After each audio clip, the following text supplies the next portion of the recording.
her.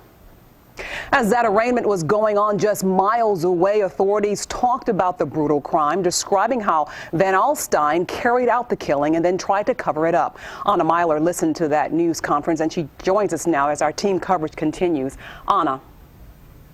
Good evening, Elaine. The Albany County Sheriff's Office just packed up their mobile command center and left the house where Kenneth White lived. Exactly 24 hours ago, we were standing out here describing how the 5-year-old had been taken from his home by 2 masked men.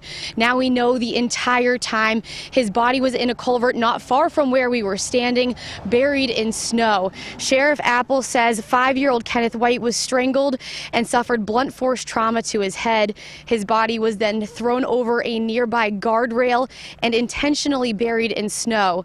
Kenneth's cousin, 19-year-old Tiffany Van Alstyne, had been home alone watching Kenneth and his 2 sisters.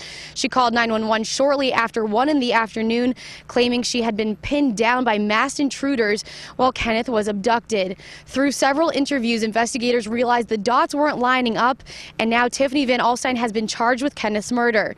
During a briefing today, the Albany County DA says they feel pretty sure they know her motive, but they aren't releasing that information at this time. Sheriff Craig Apple says she takes medication but didn't say what for. He also says Kenneth's death was senseless, sinful, and heart-wrenching for everyone involved. One of our K-9 officers let his dog out of the vehicle. The dog grabbed the scent, started pulling strongly in a direction.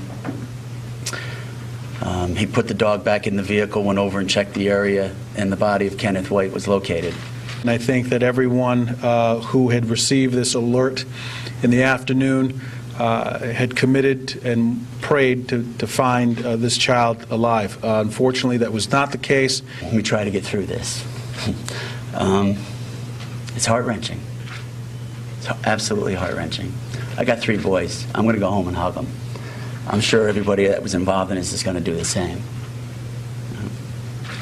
Certain cases stick with you your entire career, and this is one of those cases.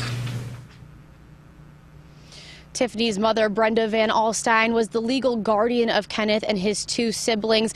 Sheriff Apple didn't comment on whether the 2 other children appeared adequately cared for, but he did say the living conditions appeared unsafe. Tonight, those 2 young girls are without a brother and are in the care of Child Protective Services. Reporting live in Bern, I'm Anna Myler, News Channel 13. Back to you, Elaine. Okay, thank you, Anna.